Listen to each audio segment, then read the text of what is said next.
Hello pretty people, welcome back, and if you're new here, welcome. I'm Izzy. I run the sustainable living blog, the Quirky Environmentalist, as well as this here YouTube channel, and we're starting off this video in a place I don't normally start my videos, my desk. Today we're going to be making a patch with blanket fort. Now blanket fort is a collaborative art project run by artist CL Gamble.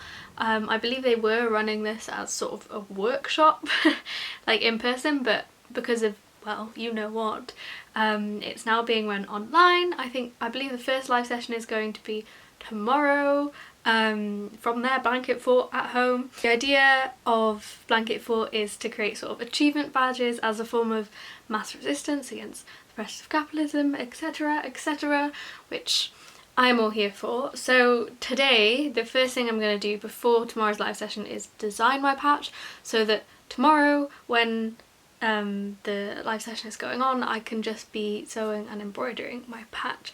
Now I wasn't quite sure what I wanted to do with my patch. I had some ideas. I didn't really want to make it something going, I have done this or I do this. I want to be able to put this patch on clothes I wear. CL very kindly sent me a load of fabric and some beads and all the rest of it to use, which I'm very grateful for. I did pay postage for that, but they did offer to send it for free, so if you want to get involved, you can get involved for free. This is an ongoing project.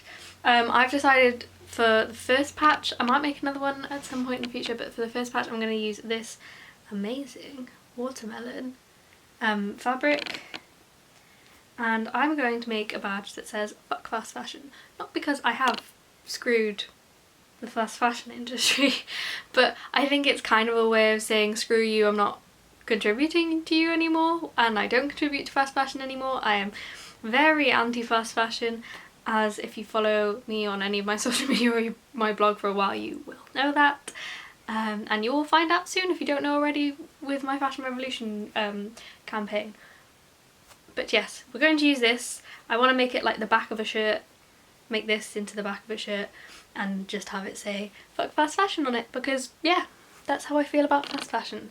So let's get into designing this. Now I don't want to make it too big, obviously that's the maximum size I want to go, and we're gonna get a picture up of the back of a shirt because I always need a reference when I draw.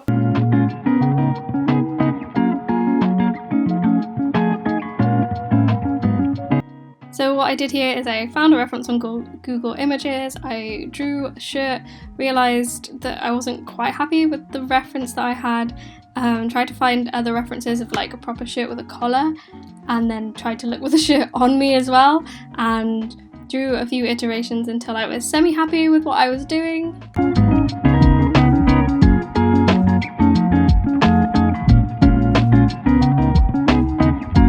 The lettering was definitely what I found most difficult here, as I knew I could just fold the shirt in half to get it symmetrical.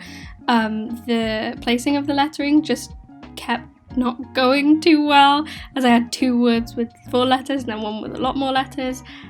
So this definitely took a while to get right, and eventually I just decided to measure everything out so I knew exactly how much spacing I should have for each letter, and that made things a whole lot easier for me.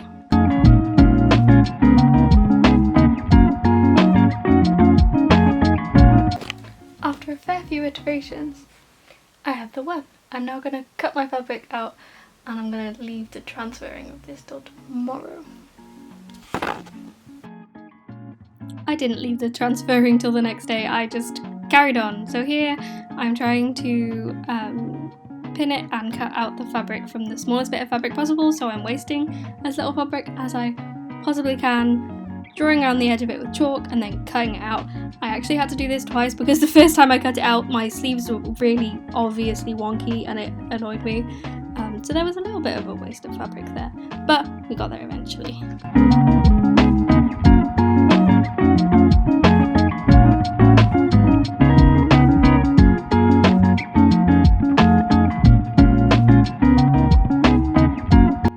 Next up, I went downstairs to use my dad's light table to trace through the lettering onto the shirt, Now you don't need a light table for this. If you've got really light fabric, you can just do this on the piece of paper, or you can use a window on a sunny day, but it is much easier with a light table if you have one. And then it actually was the next day. It is the next day. I look like I haven't gotten dressed, but I have. Although I haven't brushed my hair, so please excuse that. The Facebook Live starts like now, looking at my watch.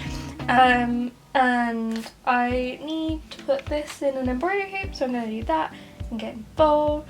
I'm probably not going to spend all day on the Facebook Live. I might at some point go and do some embroidery in the greenhouse in my garden, but let's get this into a hoop. What I'm using for backing is this. A while ago I bought a load of gingham and I made a very bad top out of it, probably when I was like 16. And I've got this spare and I'm probably not going to use it, so I'm just going to cut a bit out of that and use that for the backing. We're going to temporarily say goodbye to my beautiful space embroidery, which is almost done. I'm very excited to finish that, but we're saying goodbye for now.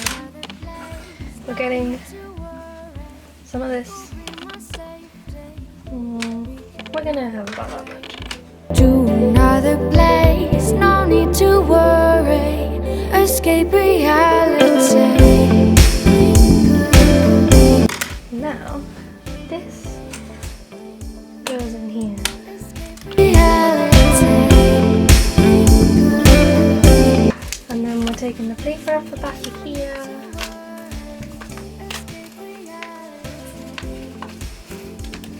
I'm going to pin it on here.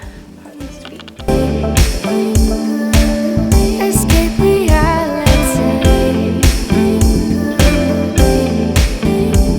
Right, that's ready. It's now time to embroider. I now have the live stream up, which has started. I have my my little patch. I have some thread. I'm probably going to use this yellow thread. I did indeed use the yellow thread. I used 2-ply satin stitch over all the lettering, and the next process probably took me like 6 hours with watching TV. But the nice thing about YouTube is I can show you the whole thing in about 30 seconds. With me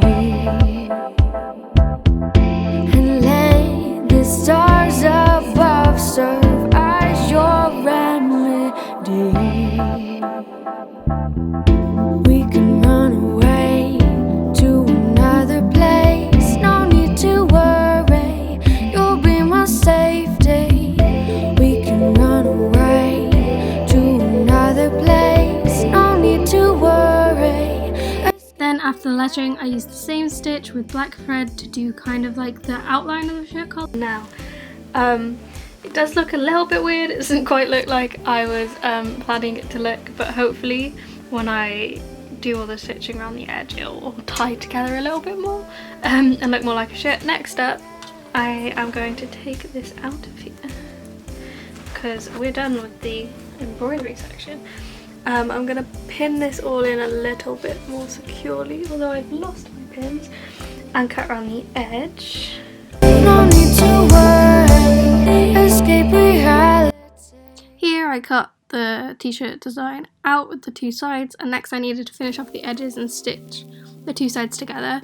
I tried a few different things before realising I had absolutely no idea what I was doing, so I looked at some patch making stuff online and found that a lot of them were using blanket stitch to finish off the edges, so I used that and it worked pretty well. What I really should have done is use some practice pieces together before I tested stuff on my patch, because there's a little bit of a weird corner now, but you live and you learn. And the blanket stitch was pretty easy in the end.